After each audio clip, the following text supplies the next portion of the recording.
T'es jaloux?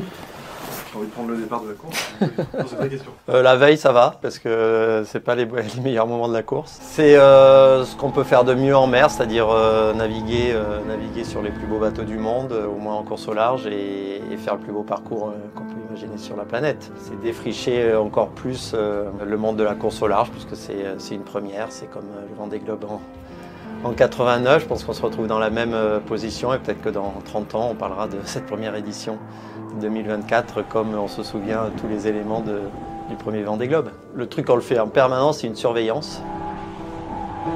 On est en contrôle, on est assis, on observe, on écoute les bruits, on regarde les cadrans, on regarde les chiffres. Ce qu'on a en tête, c'est le risque, c'est le chavirage. Ensuite, on a des moments différents de ce contrôle, évidemment, lorsqu'il faut changer de direction ou de réglage parce que les conditions extérieures le demandent.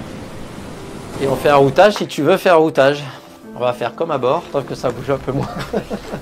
C'est quand même assez cool d'avoir des premières heures tranquilles. Je pense que très tôt, il y a deux options. Soit une option un peu sage qui reste un peu dans le flux de ce vent de nord-est en descendant dans le golfe de Gascogne. Mais ensuite, il y a de toute façon une dépression qui vient du large. La route la plus rapide, probablement, elle est de passer le plus vite possible de l'autre côté de cette dépression et du coup d'aller dans ces zones de vent très fort.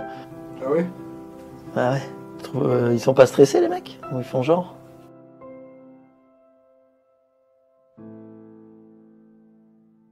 Mon rôle, c'est un petit peu, j'allais dire, le géo, en tout cas plus pour la partie nautique, bien entendu, mais c'est un petit peu ça, on a un petit rôle de coordination générale de l'événement. Je m'appelle Guillaume Roté, j'ai 50 ans et je vis dans le sud de la France, à côté de Montpellier.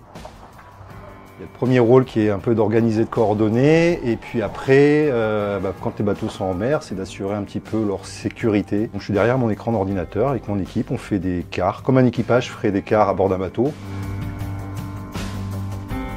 Le record, c'est qu'on on va décider du moment où on va partir, donc on choisit bien la bonne fenêtre météo pour être sûr, en tout cas, de mettre toutes les chances de son côté pour pouvoir réaliser un record. Dans une course, c'est pas le cas, puisque la date de départ, elle est imposée. Mode record, il n'y a pas de notion de parcours, il faut faire le tour de la planète, on passe les 3 caps, par contre, il n'y a pas de zone des glaces, il n'y a pas de zone de protection cétacée, il n'y a pas tout ceci. Et puis après, j'allais dire, quelque part, on est tous seuls, donc même si on court après du temps, je vais dire un peu pas le mode ghost, un peu comme dans les jeux vidéo par rapport à celui qui a fait le record précédent. Là en mode course, il n'y a pas vraiment de mode ghost, il y a des concurrents à côté, donc des fois ça crée un peu d'émulation. Où il peut sortir pour avoir un petit moyen de contrôle sur un Parler de quoi? Je suis bien curieux. Non, on parle de l'arrivée de ce bateau. Voilà, c'est vrai que ce bateau malheureusement a dû rentrer en chantier suite à la Transat Jacques Vabre avec un gros problème structurel. On discutait de l'organisation de l'arrivée de ce bateau à Brest. SVR, du fait de leur timing qui est quand même un peu tendu. Hein. Forcément, on a admis, on a toléré au sein de l'EPI qu'à des moments ils étaient moins présents que les autres, ils ont moins suivi de dossiers.